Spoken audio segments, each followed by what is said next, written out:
Hi there, it's Miss Stevens again. I hope you're having a great day. It's so nice to be able to read to you again, so I hope you enjoy today's story. Today I have a very special character with me. It's my little Mr. Penguin. I think we're going to be seeing this type of character in our story that we read today. I hope you enjoy. Lost and Found. This is written by Oliver Jeffers.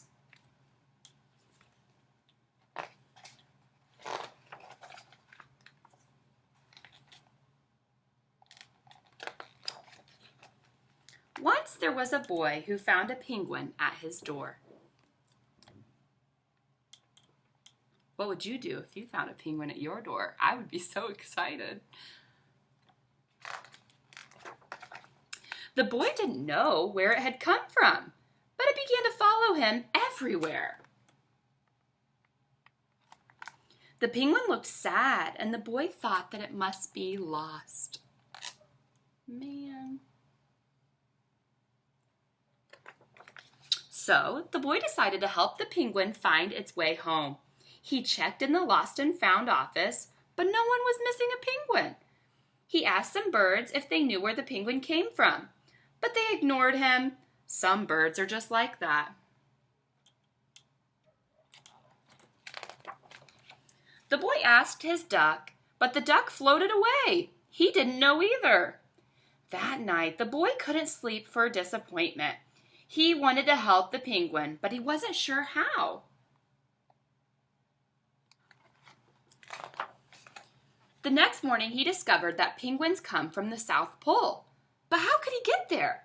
He ran down the harbor and asked a big ship to take them to the South Pole. But his voice was much too small to be heard over the ship's horn.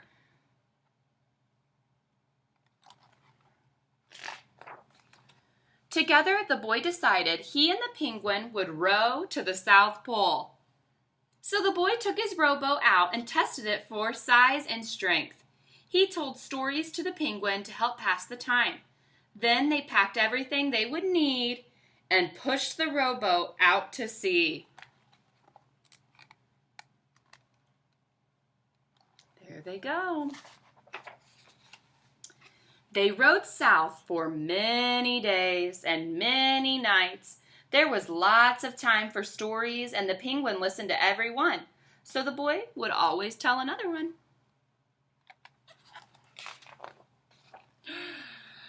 They floated through good weather and bad, when the waves were as big as mountains. Look how big that wave is. Until finally, they came to the South Pole. The boy was delighted, but the penguin said nothing. Suddenly, it looked sad again as the boy helped it out of the boat. It says, "Welcome to the South Pole." Wonder why the penguin's looking sad again. Then the boy said goodbye and floated away. When he looked back, the penguin was still there, but it looked sadder than ever.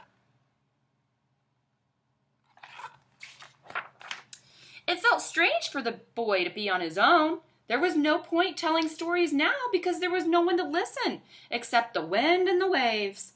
Instead, he just thought. And the more he thought, the more he realized he made a big mistake. The penguin hadn't been lost. It had just been lonely. What do you think the boy is going to do next? Do you think he'll go back for the penguin? Let's see.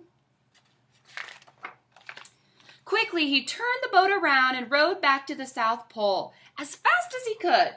At last, he reached the pole again, but where was the penguin? The boy searched and searched, but he was nowhere to be found.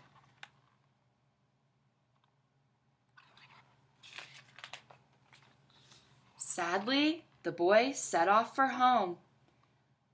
But then, the boy saw something in the water ahead of him. Closer and closer he got, until he could see